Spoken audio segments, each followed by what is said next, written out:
ओम अज्ञानतिमिरान्धस्य ज्ञानाञ्जनशलाकया चक्षुरुन्मीलितं येन तस्मै श्रीगुरवे नमः। हे कृष्ण करुणा सिंधु दीनबंधो जगत्पते गोपेश गोपिका कांत राधा कांत नमस्तुते। जयतां सुरतोर्पंगोर मम मंद मतिर्गति मत सर्वस्व पदाम्भोज राधा मदन मोहनौ। तप्त कांचन गौरांगे राधे वृंदावनेश्वरी वृषभानुसुते देवी प्रणमामि हरिप्रिये।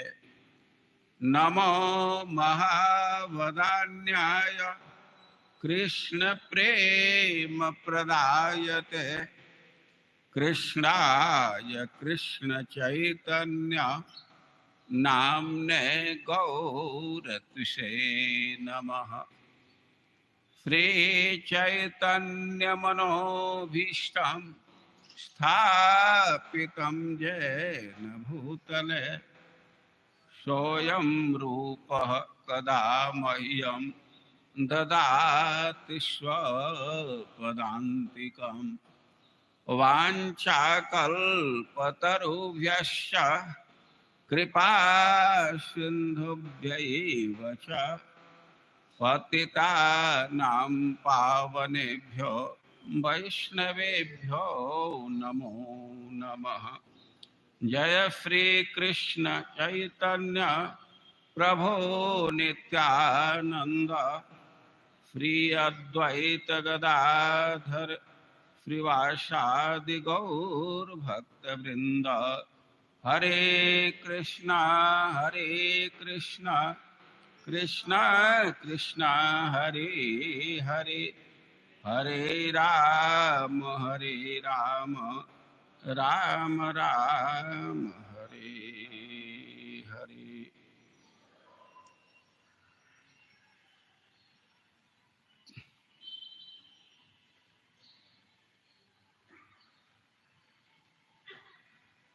हम लोग आवृत्ति करेंगे श्रीमद् भागवतम के तृतीय स्कंध के 29वें अध्याय का 5 नंबर का श्लोक। श्रीमद् भागवतम स्कंध 3 अध्याय 29 श्लोक 5। ओम नमो भगवते वासुदेवाय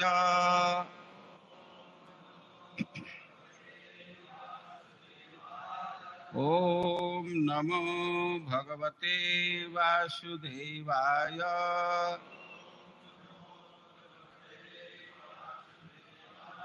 ओम नमो भगवते वासुदेवाय।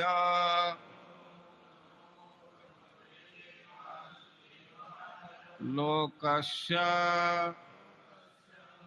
मिथ्या अभिमतेः अचक्षुषः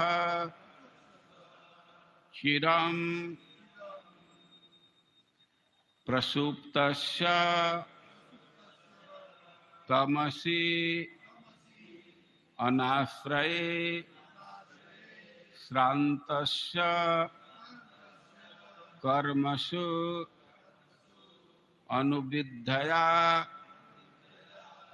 धिया त्वम् आविरासिः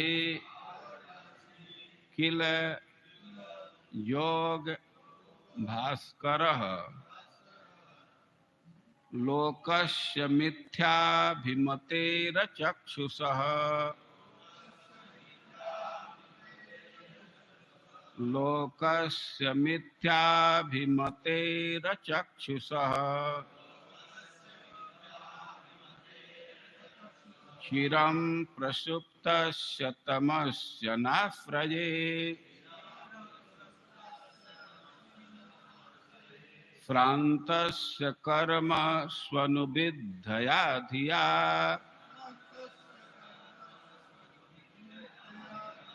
त्वमाविरासिः किल जोगभास्करः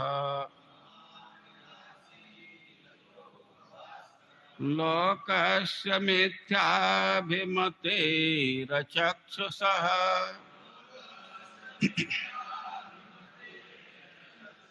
क्षीरं प्रसुप्तस्य तमस्य नाफ्रये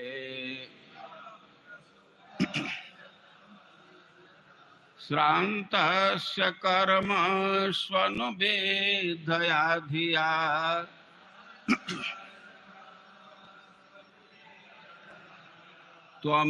त्वमाविरासिः किल जोगभास्करः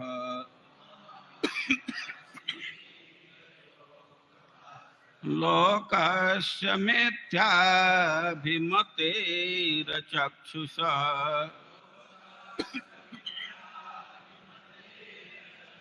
क्षीरं प्रसुप्तस्य तमस्य नाफ्रये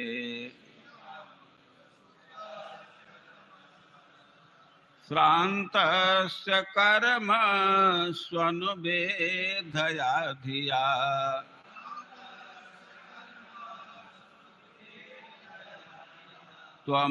त्वमाविरासिः किल जोगभास्करः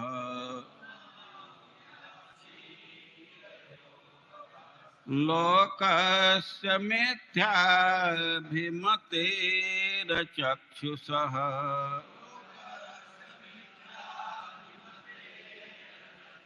क्षीरं प्रसुप्तस्य तमस्य नाफ्रये श्रान्तस्य कर्म स्वनुविद्धया धिया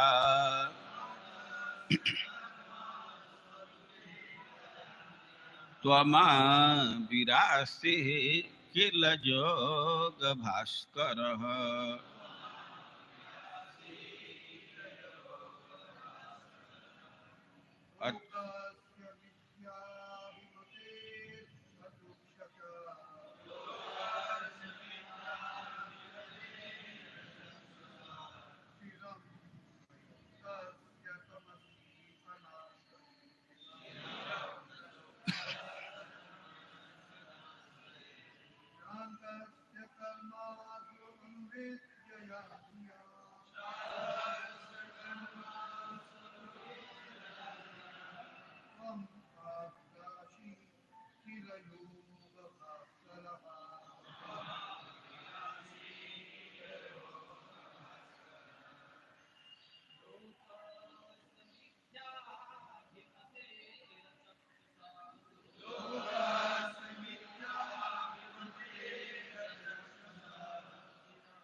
माता जी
लोकस्य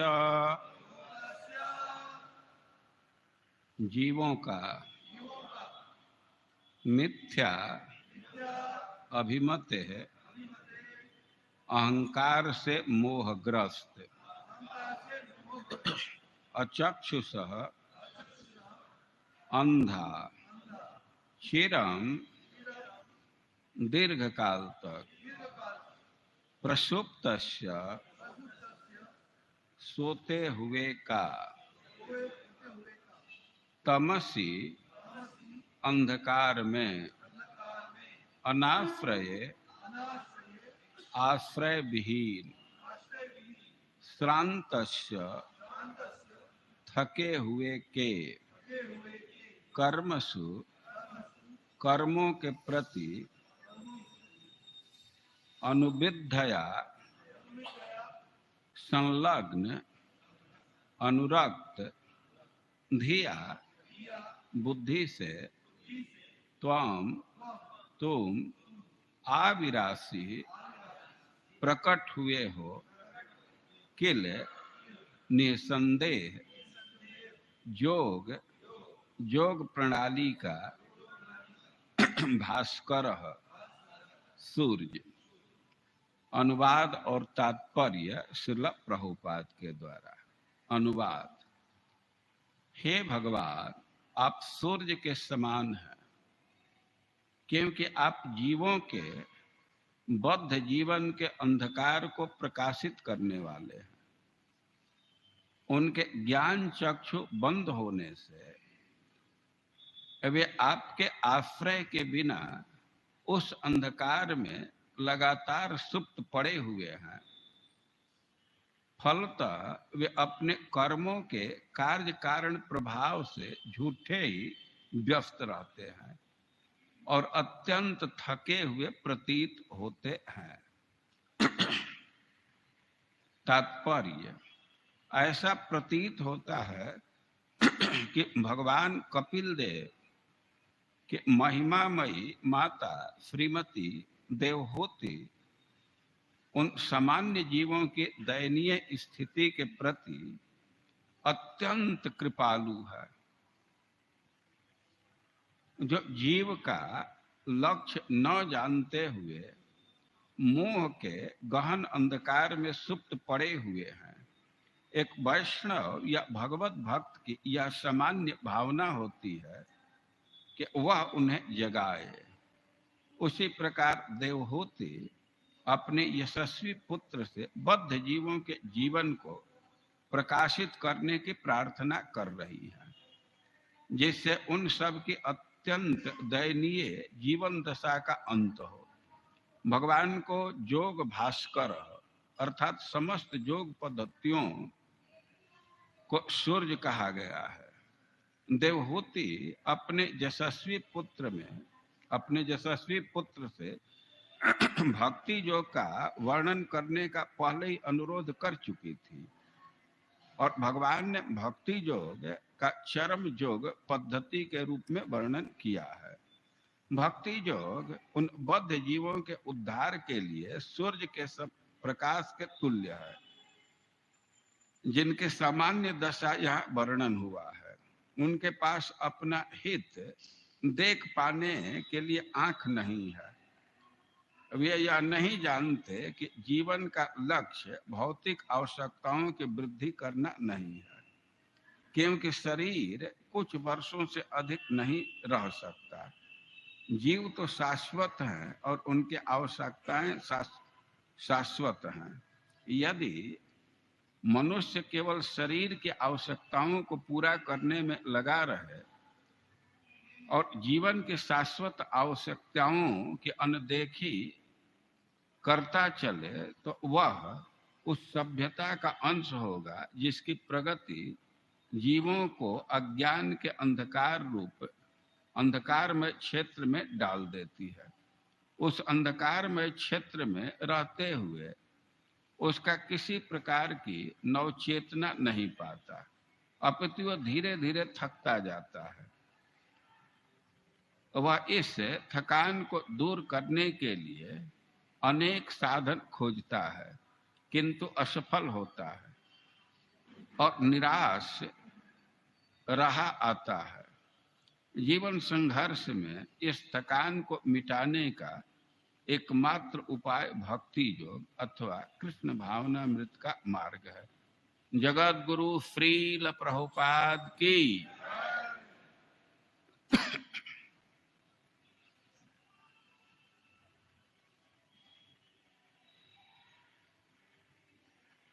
हम लोग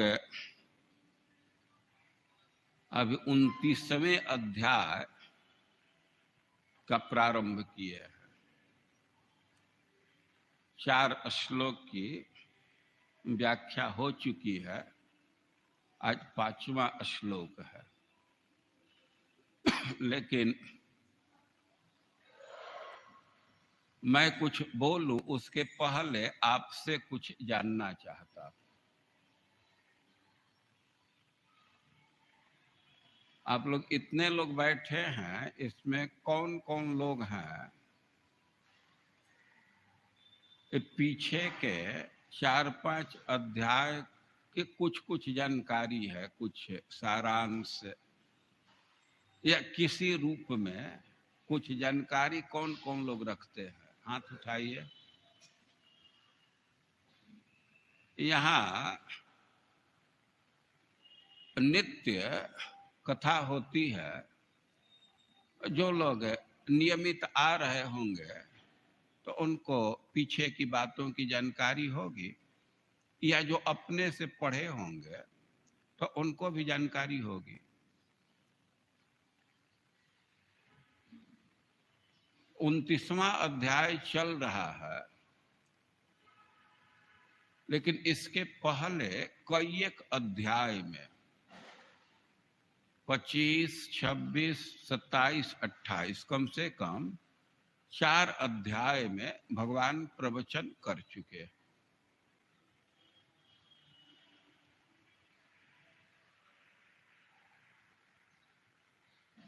प्रवचन करने के क्रम में वे कई एक विषय पर बोले हैं। मुख्य विषय है कि वे सांख्य योग का निरूपण किए हैं। सांख्य योग का मतलब है कि संख्या करके या विश्लेषण करके जड़ को चेतन से अलग किया जाता है।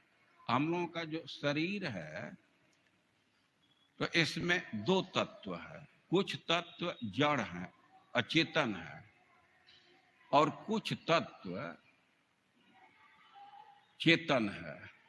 और सांख्य का मुख्य उद्देश्य है कि जड़ और चेतन के लक्षण को बतला करके उनके विषय में ज्ञान विकसित किया जाए। व्यक्ति जड़ को हटा करके चेतन वस्तु तक पहुंच जाए, उसकी एक धारणा बना ले। और बड़े विस्तार से इस सृष्टि के विषय में प्रवचन किए हैं, कैसे सृष्टि हुई है। एक चीज है, अच्छा से समझ लेना चाहिए कि ये हमारा जो शरीर है, तो यह एक छोटा ब्रह्मांड ही है। ब्रह्मांड इन मिनिएचर। आप लोग देखते हैं कि किसी मंदिर का निर्माण करना है, अभी मंदिर बाद में बनेगा, लेकिन उसके डिजाइन को बना करके रख देते हैं। तो जो डिजाइन बनाया गया है और बाद में जो मंदिर बनेगा, तो दोनों एकदम सेम होता है। तो उसी प्रकार ये जो ब्रह्मांड का वर्णन किया गया है, तो सब शरीर पर भी लागू होता है। ब्रह्मांड और शरीर की संरचना एक जैसी है। और सांख्य जो का इतने विस्तार से वर्णन किया गया, और उसका लक्ष्य है कि व्यक्ति भक्ति योग को अंगीकार करे। सांख्य योग एक सीढ़ी के समान है भक्ति योग तक पहुंचने के लिए। और इस सिद्धांत को मां देवहूति समझ रही है, और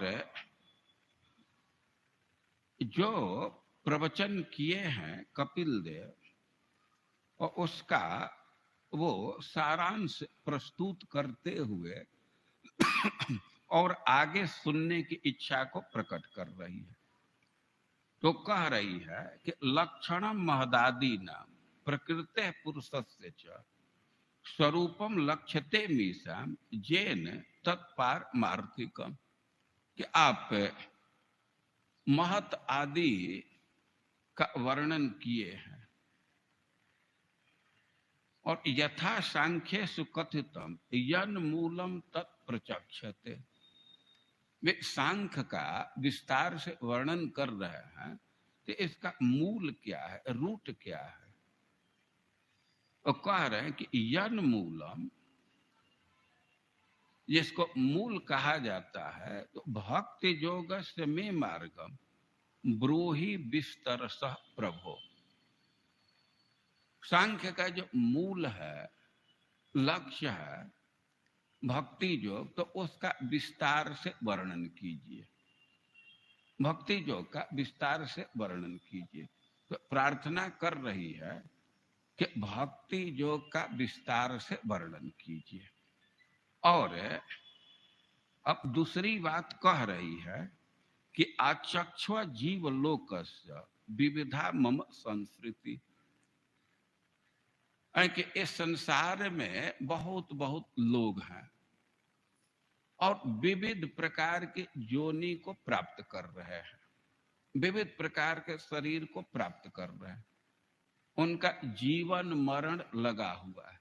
जीवन मरण के श्रृंखला को संस्कृति कहते हैं।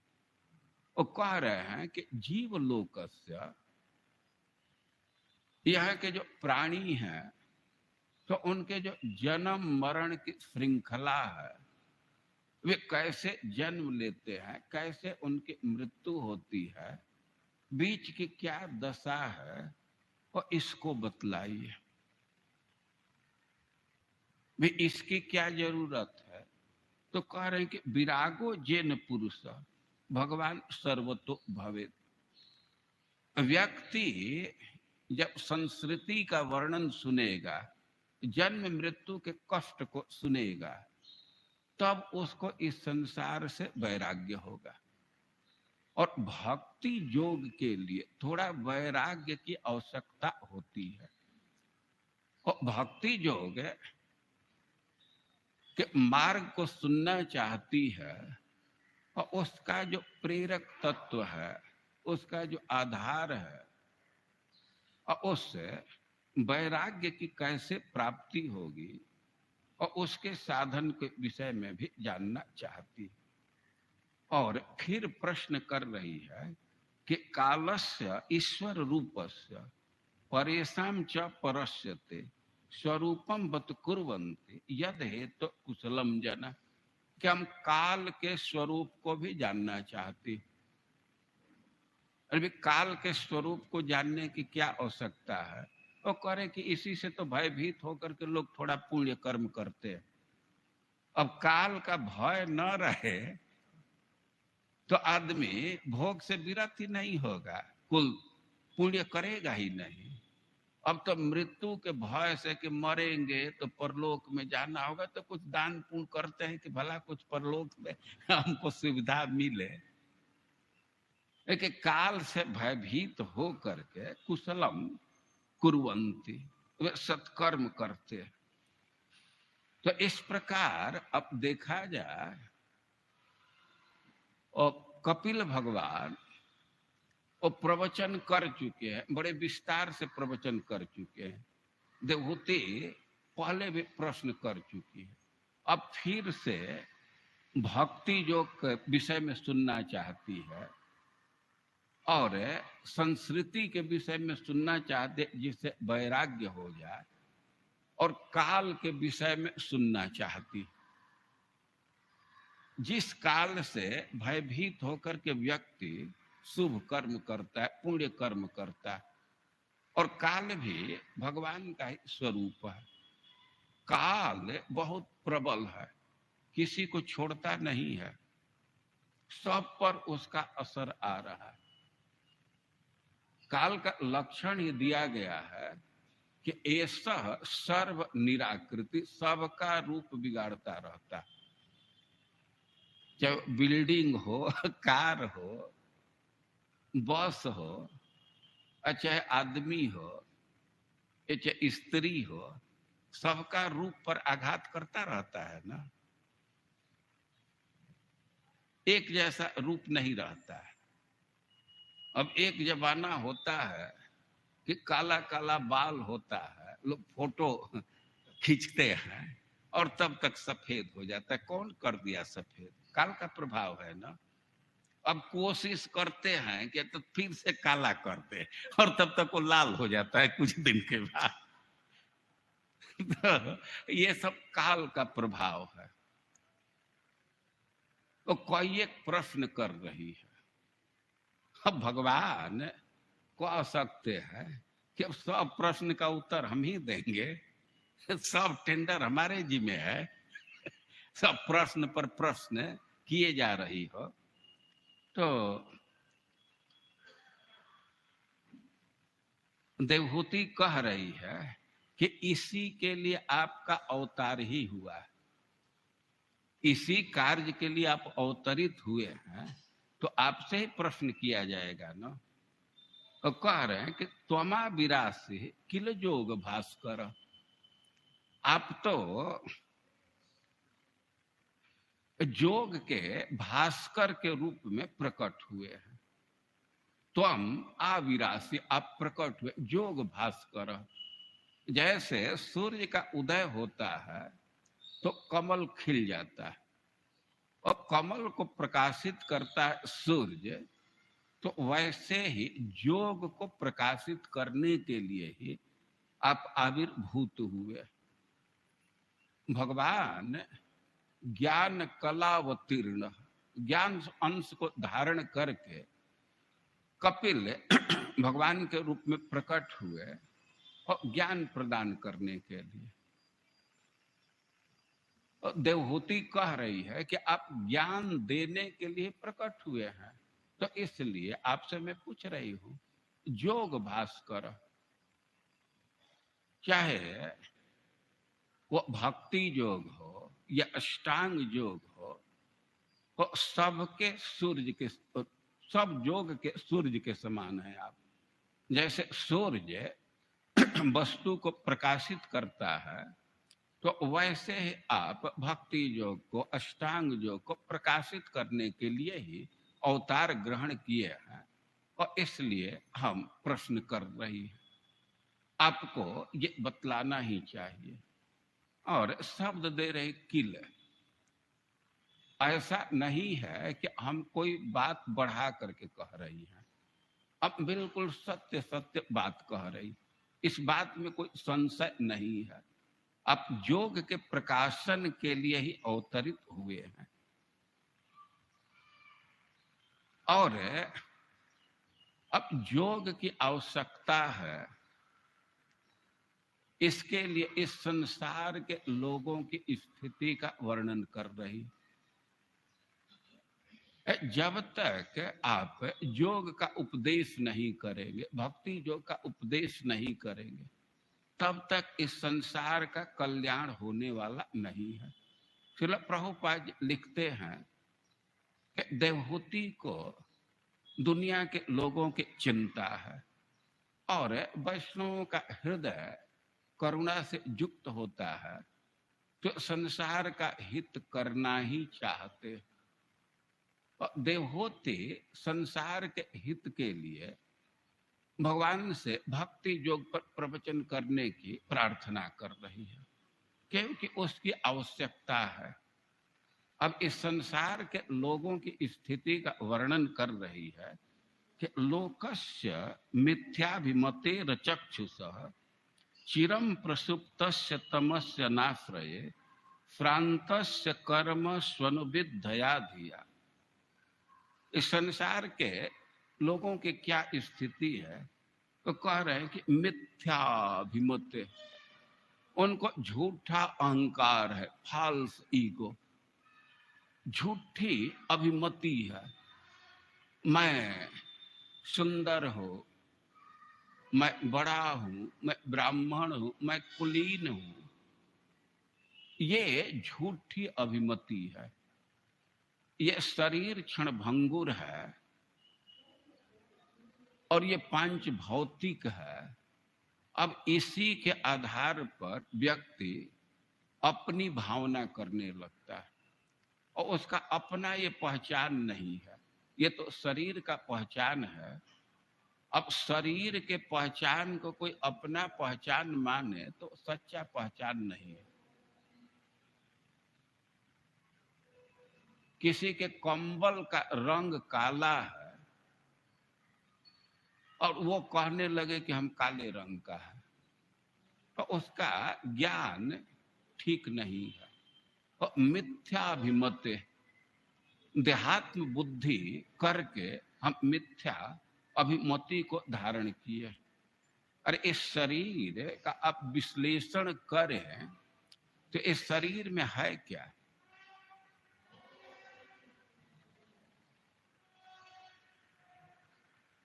और इसी में व्यक्ति अहम प्रत्यय कर लिया। यतसानुबंध सतिदेह गेह ममाह मृत्युढ़ दुराग्रहाण। यतसानुबंध असति देह गेह, ये शरीर बिल्कुल क्षणभंगुर है, कब नष्ट हो जाएगा और इसका कोई ठिकाना नहीं है। और जीव शाश्वत है और शाश्वत शरीर इस असत शरीर के अभिमति को धारण कर लेता है। मिथ्या अभिमति है, ये क्षणभंगुर है, कब नष्ट होगा इसका कोई ठिकाना नहीं है। या असति का अर्थ है कि बिल्कुल तुच्छ है। ये शरीर का विश्लेषण करें तो शरीर में है क्या? कफ है, पित्त है, वात है। जैसे घड़ा में कुछ रख दिया जाए तो इस शरीर में तो कफ पित्त वात यही है और इसको चमड़ा से मढ़ दिया गया। इसमें अच्छा चीज नहीं है। और कोई प्रश्न करेगा कि आप क्या डॉक्टर हैं, एक्सरे से देखें अच्छा चीज नहीं है, तब हम तो डॉक्टर नहीं है, हमें भीतर का ज्ञान नहीं है, लेकिन कुछ कुछ लक्षण है। ये शरीर का सुंदर कवरिंग है, लेकिन इसमें कई एक दरवाजा है, कई एक छिद्र है। तो हम तो पूछेंगे कि किसी छिद्र से कोई अच्छा चीज निकलता है? भीतर अच्छा होता तो किसी दरवाजा से तो अच्छा निकलता ना। नाक से क्या निकलता है, आंख से क्या निकलता है, खंखारते हैं तो क्या निकलता है, सब जानते हैं। तो आखिर यही है ना, तो उसको अच्छा चीज मानेंगे वो कह रहे हैं कि असक्ति वो बहुत तुच्छ चीज है, और जो आत्मा है वो आनंदमय है, चिन्मय है, ज्ञानमय है, और व्यक्ति शरीर से तादात्म्य कर लेता है। तो इसी को कह रहे हैं कि मिथ्या अभिमत। और जो अभिमान में पड़ गया तो धर्म के तरफ उसकी दृष्टि ही नहीं जाती। मिथ्या धारणा बनाया है, अभिमान किया है, और कोई कह सकता है कि विचार करेगा तो अभिमान खंडित हो जाएगा, इस विचार का त्याग कर देगा। तो कह रहे हैं कि अचक्षुष, उसको आंख ही नहीं है। किसी व्यक्ति को आंख रहे तो वो कुछ देख सकता है, अब आंख ही नहीं है तो क्या देखेगा? अपने मिथ्या अभिमति पर कभी विचार ही नहीं कर पाएगा। अचक्षुष कहने का अर्थ है कि उसको शास्त्र का ज्ञान भी नहीं है। मनुष्य के लिए तो दो आंख भगवान दिए हैं, इससे कई चीज देख लेते हैं, लेकिन उसके ऊपर विवेक का चक्षु है। और व्यक्ति बहुत चीज शास्त्र चक्षु से देखता है, और शास्त्र चक्षु से ही वास्तविक दर्शन होता है। लेकिन अचक्षुष, शास्त्र का कोई ज्ञान नहीं है, और चिरम प्रसुप्तस्य तमसि अनाश्रय, और बहुत काल से, अनादि काल से अंधकार में सोया हुआ, इसी अज्ञान में पड़ा हुआ, बहुत काल से, अनादि काल से, और इसका कोई आश्रय नहीं है। अरे कोई रक्षक होगा, कोई जगाने वाला होता तो शायद जगा भी सकता था। जैसे कोई बच्चा है और माँ के गोद में सोता है तो वह निराश्रय नहीं है, माँ उसके एक रक्षक है, वह उस पर ध्यान देती है, उसको जगाती है या किसी संकट से बचाती है। लेकिन संसार के प्राणियों को स्थिति है कि अज्ञान में पड़े हुए हैं और कोई रक्षक नहीं है, कोई सहारा नहीं, अनाश्रय और श्रांतस्य, वे थक चुके हैं। कैसे थके हैं? तो कर्म स्वनुविद्धया धिया, कर्म में उनकी बहुत अनुरक्ति है, कर्म से इतना आसक्त है कि उसका त्याग नहीं कर पाते। रोज कर्म में लगे हैं, रोज ठिठाने में ही लगे हुए हैं, एकदम थके हुए हैं। वो कह रहे हैं कि ऐसे लोगों के लिए आप योग भास्कर, आप योग को प्रकाशित करने वाले सूर्य के समान है। जैसे व्यक्ति रात्रि के समय सोता है, सूर्योदय होता है तो वस्तु को देखता है, नींद का त्याग करता है और अपना कार्य करता है। और उसी प्रकार व्यक्ति अज्ञान के, तमोगुण के अंधकार में सोया हुआ, आप योग को प्रकाशित करेंगे तो उसके बल से व्यक्ति अपने निद्रा का त्याग करेगा, अपना आगे का मार्ग प्रशस्त कर सकता है। और आप योग भास्कर, योग को प्रकाशित करने वाले, और कृपा करके भक्ति योग का विस्तार से वर्णन कीजिए। तो संसार के लोगों का कई एक शब्दों से वर्णन कर रहे हैं। मिथ्या अभिमत, धारणा ही गलत है, और अचक्षुष, शास्त्र का कोई ज्ञान नहीं है। चिरम प्रसुप्तस्य, दीर्घ काल से, अनादि काल से इस निद्रा में पड़े हुए हैं, माया में पड़े हुए हैं। और श्रांतस्य, थके हुए हैं। थके क्यों हैं? कि कर्म स्वनुविद्धया दिया, बुद्धि एकदम कर्म से सट गई है, कर्म से स्टिच्ड कर दिया गया। अब बुद्धि अपने को कर्म से अलग कर ही नहीं पाती, तो इसलिए भी थका हुआ। व्यक्ति दुख में पड़ा हुआ, अशांत है। और उसका कारण क्या है कि वह कर्म किया है, अनादि काल का कर्म है, और वो वैसे बंधा हुआ है जैसे गर्भ में शिशु बंधा होता है। जैसे गर्भ में स्थित कोई शिशु है तो उसकी स्वतंत्रता नहीं होती है, कई एक प्रकार के जाले से वो बंधा रहता है। तो उसी प्रकार व्यक्ति कर्म के जाले में बंधा हुआ, और कर्म के विषय में जीव गोस्वामी का शब्द है अनादि सिद्धम अनंतम चेति। कितना कर्म है इसकी सीमा नहीं है, और कब से हम बंधन में पड़े हैं तो इसके भी अवधि का निर्धारण नहीं किया जा सकता। ये संसार चल रहा अनादि काल से। भगवान जब इस संसार का एक वृक्ष के रूप में वर्णन किए हैं और कह रहे हैं कि कठिनाई यह है कि वृक्ष जैसा है वैसा दिखता नहीं है, न लभ्यते तथैव। कैसे श्लोक है?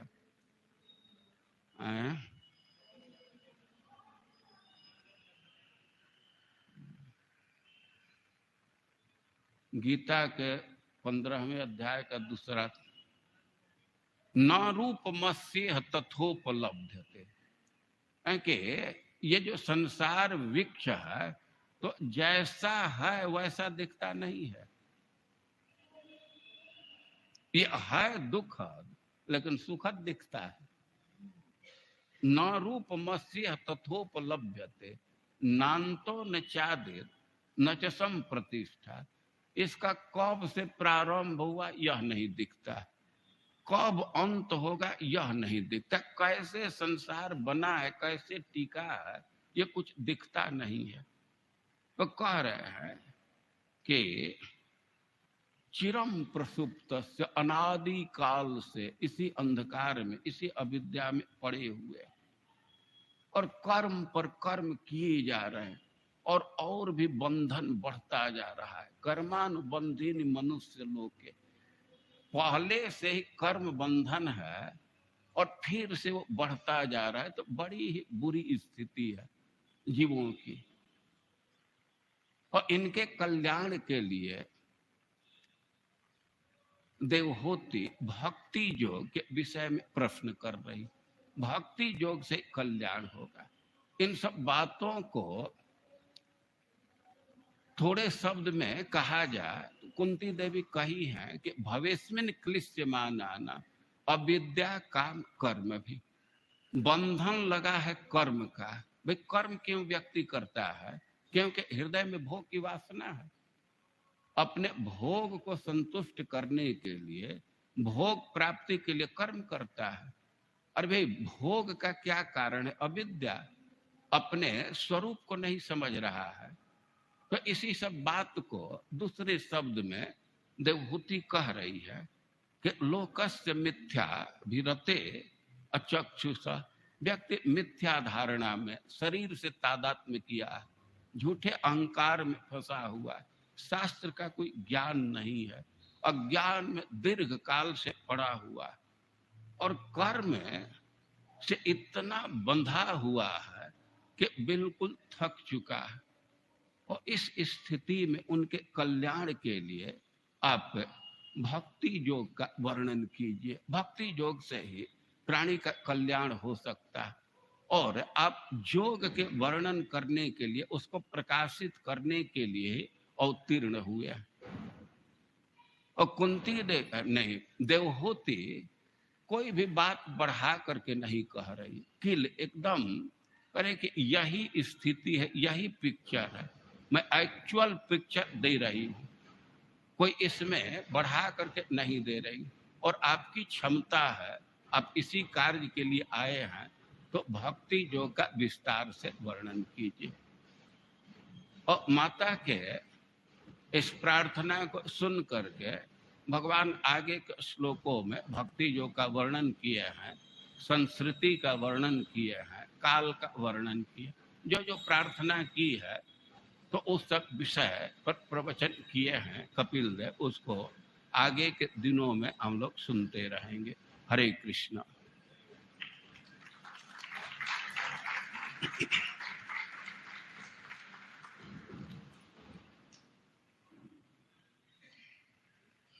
हम्म।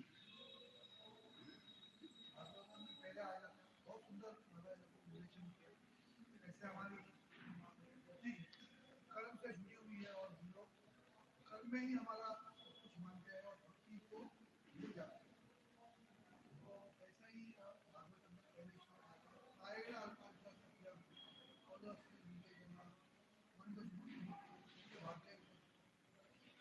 कलयुग में हम लोग है तो भूल गया है, हमारा भाग्य एकदम कमजोर है।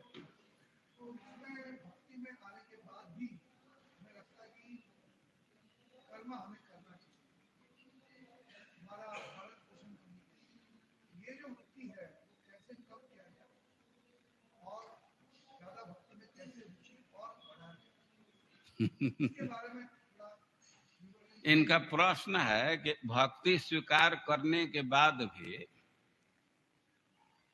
कर्म की प्रवृत्ति देखी जाती है, कैसे इसको कम किया जाए। भगवान पर विश्वास बढ़ा देंगे तो कर्म की प्रवृत्ति कम हो जाएगी। कर्म व्यक्ति क्यों कर रहा है? भोग जुटाने के लिए। लेकिन संत लोग तो ऐसा उपदेश करते हैं, प्रहलाद जी ऐसा उपदेश किए हैं कि कर्म करने से भोग की प्राप्ति नहीं होती है, वो तो प्रारब्ध से देह जोग से मिल ही जाता है। जैसे दुख प्राप्त करने के लिए, कोई रोग प्राप्त करने के लिए कोई प्रयास नहीं करता है ना।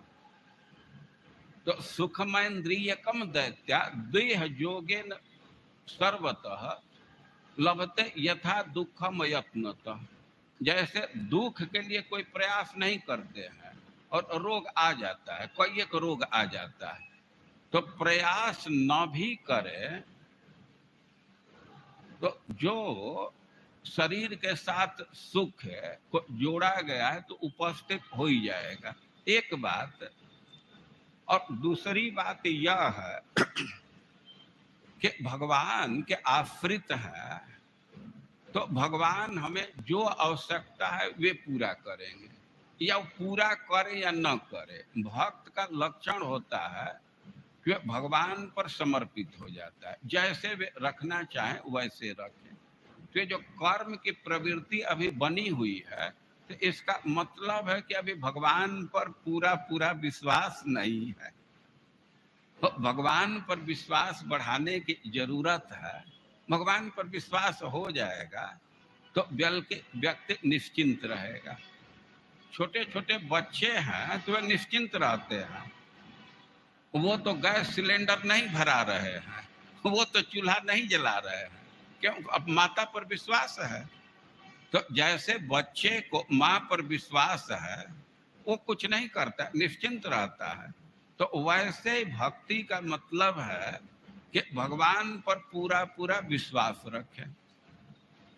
तो अभी भगवान पर पूरा विश्वास नहीं है, उस विश्वास को और बढ़ाएंगे तो कर्म की प्रवृत्ति समाप्त हो जाएगी। अभी तो मन में बसा हुआ है कि कमाएंगे तब हमको सुविधा मिलेगी। लेकिन भगवान के विषय में कहा गया है कि यावै साधन संपत्ति पुरुषार्थ चतुष्टय। भाई कुछ प्राप्त करना चाहते हैं तो उसके लिए साधन करना होता है। तो 4 पुरुषार्थ स्थापित किया गया है। अब स्वर्ग के लिए यज्ञ करना होता है। इस संसार में भी अर्थ चाहते हैं तो परिश्रम करना होता है। लेकिन जो भगवान पर आश्रित है तो तया बिना तद वापनोति, वो साधन नहीं करेगा फिर भी उसको मिल जाएगा। जो भक्ति योग का आचरण करेगा तो सिद्धियां खुद ही सेवा में आ जाती। वो तो हटाता है कि हमको ये सुविधा नहीं चाहिए, भक्ति में अंतराय आएगा, बाधा बनेगी। वो भक्ति के प्रभाव से सब कुछ सुलभ हो जाता है। भक्ति का लक्षण दिया गया है, क्लेशग्नि है, सुविधा है, और शुभ है का अर्थ है कि सब सुविधा मिल जाती। कई एक अर्थ है, वो तो अलग विषय हो जाएगा। तो व्यक्ति विश्वास पूर्वक भक्ति करे तो अलग से कुछ करने की जरूरत नहीं है। लेकिन हमारा चेतना का स्तर अभी नीचे है, तो इसलिए हम कर्म का त्याग नहीं कर पाते। भगवान पर और विश्वास बढ़ाएंगे, भक्ति जो का और आचरण करेंगे, तो कर्म की कोई आवश्यकता नहीं रह जाएगी और हमारी प्रवृत्ति भी शिथिल हो जाएगी।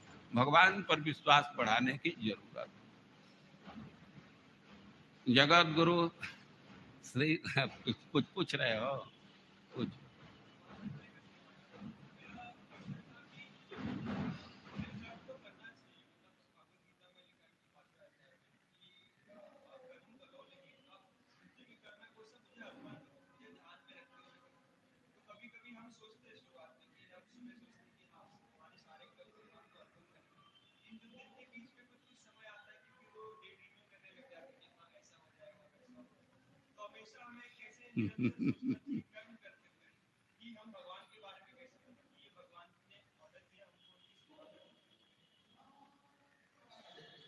कोई चीज कम दिखाई देती है, छोटा छोटा अक्षर है और वह नहीं दिखाई देता है, तो क्या करते हैं? कुछ साधन अपनाते हैं, छोटा छोटा अक्षर पढ़ने में कठिनाई होती है, तो क्या करते हैं? चश्मा पहन लेते हैं।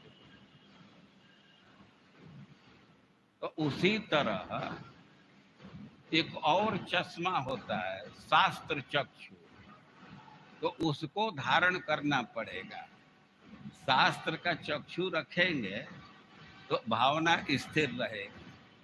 और इसी से साधक के विषय में लिखा गया कि अध्यात्म नित्या, और रोज आत्मा परमात्मा का पर्यालोचना होना चाहिए, रोज शास्त्र पढ़ना चाहिए।